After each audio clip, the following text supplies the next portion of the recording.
Hello everyone, so welcome back to my YouTube channel science की पाठशाला with प्रिया। तो कैसे हैं आप सब? आई होप आप सब बहुत अच्छे होंगे, बहुत अच्छे से आप लोग की पढ़ाई भी चल रही होगी। तो जैसा कि आपको पता है कि अभी हम क्लास 12th का आज हमें चैप्टर 3 शुरू करना है। हमने चैप्टर 1 और 2 ये दोनों चैप्टर्स कर लिए हैं। फर्स्ट के कुछ क्वेश्चंस भी हमने डिस्कस किए हैं और अभी हम और क्वेश्चंस धीरे धीरे डिस्कस कर लेंगे आने वाले टाइम में। तब तक मैंने सोचा कि आपका कोई ये चैप्टर शुरू करते हैं। तो आज हम 3rd चैप्टर के बारे में पढ़ने वाले हैं, जो कि बेसिकली आपका अभी हमने जो चैप्टर 2 पढ़ा है ना, रिप्रोडक्शन के बारे में, ह्यूमन रिप्रोडक्टिव सिस्टम के बारे में, उससे रिलेटेड चैप्टर है ये। तो बिना किसी देरी के आज हम इस चैप्टर को शुरू करते हैं और चैनल को सब्सक्राइब कर लीजिएगा और वीडियो पसंद आए तो शेयर कर दीजिएगा। और तो बिना किसी देरी के हम शुरू करते हैं। यू हैव लर्नड अबाउट, आप लोग ने ह्यूमन रिप्रोडक्टिव सिस्टम के बारे में पढ़ा है। उसके जो फंक्शंस होते हैं वो सब आपने चैप्टर 2 में पढ़े थे। अब हमें उसी से रिलेटेड एक टॉपिक डिस्कस करना है, जो है रिप्रोडक्टिव हेल्थ। तो अब इस टर्म का मतलब क्या है? जो रिप्रोडक्टिव हेल्थ है, इसका क्या मतलब है? इस टर्म का सिंपली मतलब है कि आपके जो रिप्रोडक्टिव ऑर्गन्स है वो हेल्दी होने चाहिए और उसके फंक्शंस भी नॉर्मल होने चाहिए। हालांकि इसका ब्रॉडर पर्सपेक्टिव भी है और इसमें इमोशनल और सोशल एस्पेक्ट भी आते हैं। WHO के अकॉर्डिंग रिप्रोडक्टिव हेल्थ का मतलब होता है टोटल वेलबींग। जितने भी एस्पेक्ट्स हैं रिप्रोडक्शन के, सब में अच्छा खासा होना चाहिए, फिजिकल, इमोशनल, बिहेवियरल, सोशल।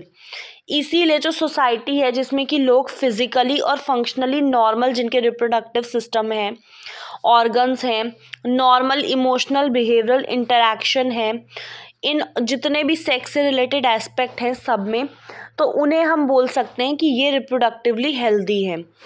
अब वाई इट इज़ सिग्निफिकेंट, ये ज़रूरी क्यों है, ये महत्वपूर्ण क्यों है कि हम अपने रिप्रोडक्टिव हेल्थ को मेंटेन रखें, और क्या क्या मेथड हो सकते हैं जिससे हम ये अचीव कर सकते हैं, हमें यही सब एग्जामिन करना है। तो लेट अस एग्जामिन देम। सबसे पहले रिप्रोडक्टिव हेल्थ, जिसमें कि प्रॉब्लम्स और स्ट्रेटजीज। इंडिया जो है वो फर्स्ट कंट्री है, amongst the first country in the world, जिसने कि एक्शन प्लान इनिशिएट किया था। बहुत सारे प्रोग्राम्स चलाए थे नेशनल लेवल पे, ताकि हम लोग जो रिप्रोडक्टिव हेल्थ है उसको एज अ सोशल गोल, सामाजिक एक गोल के तौर पे हम उसे अचीव कर सकें। और इन प्रोग्राम को कहा गया था फैमिली प्लानिंग, जिनको 1951 में इनिशिएट किया गया एंड वर पीरियोडिकली असेस्ड। और बीते हुए दशकों से इनको क्या किया जा रहा है, असेस्ट किया जा रहा है कि जो जिस गोल को हमने तय किया है वो कैसा काम ठीक ठीक चल रहा है कि नहीं। Improved programmes covering wider reproduction related areas are currently in operation under the, एक पॉपुलर नेम के अंडर में चलाए जा रहे हैं, जो कि आपका reproductive and child health care programme RCH। इसमें क्या होता है, बेसिकली लोगों में अवेयरनेस क्रिएट करने की कोशिश की जा रही है। जितने भी रिप्रोडक्शन से रिलेटेड एस्पेक्ट्स हैं उनमें अवेयरनेस क्रिएट करने की कोशिश की जा रही है एंड प्रोवाइडिंग फैसिलिटीज़, और उनको फैसिलिटीज़ प्रोवाइड की जा रही है, सपोर्ट दिया जा रहा है कि हम एक रिप्रोडक्टिवली हेल्दी सोसाइटी बना सकें। ये इन प्रोग्राम के अंदर एक मेजर टास्क हैं। With the help of audio visual, जिसमें कि आपका जैसे ऑडियो मतलब आपकी आवाज़, विजुअल मतलब दिखा के, कुछ प्रिंट मीडिया का यूज़ करके, गवर्नमेंटल, नॉन गवर्नमेंटल जो NGOs वगैरह हैं वो बहुत सारे स्टेप्स ले रहे हैं कि वो अवेयरनेस क्रिएट कर सकें लोगों में, रिप्रोडक्शन से जो भी रिलेटेड एस्पेक्ट्स हैं उनके बारे में। Parents, other close relatives, teacher, friends, इनका भी बहुत ज़्यादा रोल है जो ऊपर दी गई इन्फॉर्मेशन को फैलाने में, डिसेमिनेशन में। इंट्रोडक्शन ऑफ सेक्स एजुकेशन स्कूलों में बहुत ज़रूरी है। इसको शुड ऑल्सो बी एनकरेज्ड कि बच्चों को सही जानकारी प्रोवाइड की जाए। जो यंग हैं उनको अभी राइट इन्फॉर्मेशन प्रोवाइड करना बहुत ज़रूरी है, ताकि उन्हें डिस्करेज किया जाए उन बच्चों को जो वो बिलीव करते हैं मिथ्स पे, या फिर जो मिसकंसेप्शन है सेक्स से रिलेटेड, जो भी एस्पेक्ट है उनमें जो भी भ्रांतियां हैं, जो भी मिथ्स हैं, जो भी गलत बातें हैं, उनको डिस्करेज किया जा सके। अगर बच्चों को सही इन्फॉर्मेशन के बारे में पता होगा तो वो गलत पे भरोसा नहीं करेंगे। Proper information about reproductive organs, उनके जो ऑर्गन्स हैं कि ऑर्गन्स का क्या फंक्शन है, कैसे ये काम कर रहे हैं, इनको प्रॉपर इन्फॉर्मेशन दी जाए रिप्रोडक्टिव ऑर्गन्स के बारे में, एडोलेसेंस के बारे में, चेंजेस जो इससे रिलेटेड हैं, safe and hygienic sexual practices के बारे में, जो सेक्सुअली जो बीमारियां फैल रही हैं, एड्स के बारे में। इससे क्या होगा कि लोगों की मदद होगी, स्पेशली उनकी जो अभी उस एज ग्रुप में हैं, ताकि वो रिप्रोडक्टिवली हेल्दी लाइफ को आगे लीड कर सकें, आगे वो हेल्दी लाइफ जी सकें। Educating people specially fertile couples, या फिर ऐसे लोग जो अभी शादी के उस एज ग्रुप में हैं, अबाउट अवेलेबल कि कैसे वो बर्थ को कंट्रोल कर सकते हैं, कैसे जो प्रेग्नेंट मदर है उनका ध्यान रखना है, उसके बाद जब बच्चा हो जाए तो उस बच्चे का कैसे ध्यान रखना है, ब्रेस्ट फीडिंग कितना ज़रूरी है, इक्वल अपॉर्चुनिटीज़ मेल और फीमेल जो बच्चे हैं उनके लिए। Would address the importance of bringing up socially, ऐसी फैमिली बनानी है जो हेल्दी फैमिली हो और डिज़ायर्ड साइज़ की हो। मतलब कुछ बच्चे तो ऐसे ही पैदा हो जाते हैं, तो क्योंकि पेरेंट्स अवेयर नहीं है, उन्हें पता नहीं है कि बर्थ कंट्रोल के क्या क्या मेथड्स हैं, तो इसीलिए हमें अवेयरनेस फैलानी है of problems due to uncontrol population growth की वजह से जो दिक्कतें हो रही हैं उसके बारे में हमें लोगों को अवेयर करना है। जो भी सोशल एविल्स हैं, बुराइयां हैं, सेक्स एब्यूज़ है, सेक्स रिलेटेड क्राइम्स हैं, need to be created to enable people to think, और जो भी ज़रूरी स्टेप्स हैं इनको प्रिवेंट करने के लिए वो ले, एंड इसीलिए built up socially responsible and healthy society.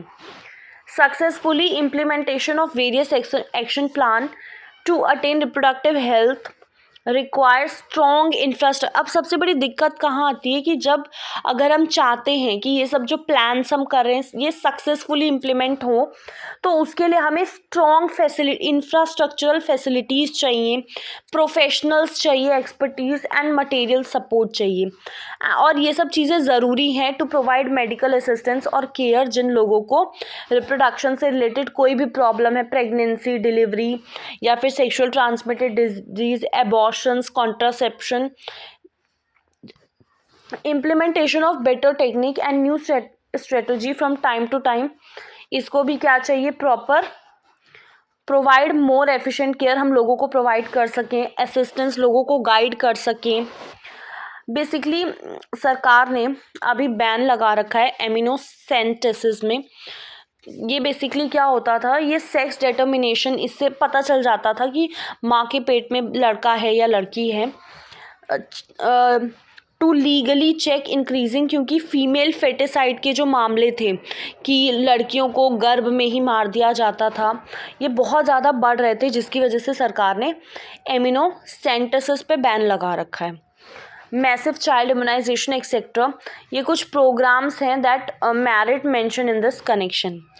एमिनोसेंटेसिस में कुछ जो एमनियोटिक फ्लूइड होता है जो फीटस डेवलप कर रहा होता है, उसके अराउंड ये कुछ फ्लूइड है जिसको लिया जाता है, फीटल सेल को एनालाइज किया जाता है और जो भी उसमें सब्सटेंस डिसॉल्व है, और इस प्रोसीजर का यूज़ किया जाता है ये पता करने के लिए कि किसी तरीके का जेनेटिक डिसऑर्डर, जैसे बच्चा जो है वो उसके कोई उसको बीमारी तो नहीं है जेनेटिकली, उसको डाउन सिंड्रोम, जिसमें कि डाउन सिंड्रोम ऐसी बीमारी है जिसमें क्रोमोसोम ट्राइजोमी हो जाती है, मतलब 3 क्रोमोसोम हो जाते हैं क्रोमोसोम नंबर 21 पे।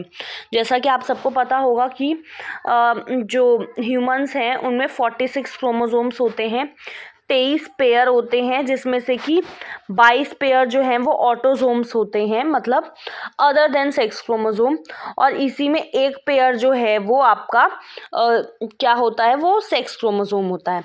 ठीक है, तो बेसिकली होता क्या है, 21 वाला जो क्रोमोसोम होगा ना, उसी पे 2 की जगह 3 क्रोमोसोम आ जाएंगे, तो वो डाउन सिंड्रोम हो जाता है। तो ये बच्चे मेंटली रिटार्डेड होते हैं, मतलब मेंटली अफेक्टेड हैं। हीमोफीलिया भी एक आपका है। इसमें बेसिकली क्या होता है कि ब्लड जो है वो रुकता ही नहीं, अगर कहीं पे कट गया या कुछ तो ब्लीडिंग लगातार होती रहती है। सिकल सेल अनीमिया है जिसमें कि आपका जो ब्लड है आरबीसी उसकी शेप चेंज हो जाती है। तो बेसिकली ये सब पता लगाने के लिए इससे फिर ये पता लगाते हैं कि बच्चा सर्वाइव कर पाएगा नहीं, कोई कॉम्प्लिकेशंस तो नहीं है। Research on various reproduction related areas are encouraged. जो भी रिसर्च चल रही है रिप्रोडक्शन से रिलेटेड एरियाज में उसको प्रोत्साहित किया जाए, उसको एनकरेज किया जाए and supported by governmental and non governmental agencies. पता लगाने के लिए जो नई तरकीब है कि पहले वाली चीज़ों को हम कैसे इम्प्रूव कर सकते हैं। अब डू यू नो कि सहेली जो है, इसका नाम याद रखना, ये पेपर में पूछा जाता है कि सहेली जो है वो एक ओरल कॉन्ट्रासेप्टिव है फीमेल्स के लिए, और इसको डेवलप किया गया है बेसिकली आपका डेवलप किया गया है बाय साइंटिस्ट एट CDRI, एक सेंट्रल ड्रग रिसर्च इंस्टीट्यूट है जो कि लखनऊ में है इंडिया में। तो अगर ये आपको नहीं पता तो आप इसे याद रखिएगा, सहेली। बेटर अवेयरनेस, देखो लोगों में अवेयरनेस क्रिएट करनी है कि सेक्स से रिलेटेड जितने मैटर है लोग उसके प्रति अवेयर रहें। Increased number of medically assisted deliveries, जो बेटर पोस्ट नेटल केयर जो होती है, बच्चे का प्रॉपर ध्यान रखना, जो भी डिलीवरीज हैं उनको प्रॉपर जो एक्सपर्ट्स हैं मतलब डॉक्टर्स वगैरह की देख रेख में होना। तो इससे क्या होगा कि जो बच्चे की और जो माँ का मृत्यु दर था ना वो कम होगा, वो डिक्रीज होगा, और नंबर ऑफ जो कपल्स हैं छोटी छोटी जिनकी फैमिलीज हैं वो बढ़ेगा। प्रॉपरली बेटर डिटेक्ट कर पाएंगे और जो सेक्सुअली डिजीज़ फैल रही है उसको हम क्योर कर पाएंगे। ओवरऑल मेडिकल फैसिलिटीज़ बढ़ेंगी for all sex related problems, और ये क्या इंडिकेट करेगा कि अब जो रिप्रोडक्टिव हेल्थ है सोसाइटी की वो भी इम्प्रूव हुई है। ठीक है, तो आज के लिए हम इतना ही करेंगे। अब जो बर्थ स्टेबलाइजेशन और बर्थ कंट्रोल, पॉपुलेशन स्टेबलाइजेशन और बर्थ कंट्रोल हम लोग नेक्स्ट क्लास में करेंगे। अगर सब कुछ प्रॉपर्ली समझ में आया है तो आपको पता है वीडियो को लाइक करना है, चैनल को सब्सक्राइब करना है और शेयर करना है। थैंक यू सो मच, अपना ध्यान रखिएगा।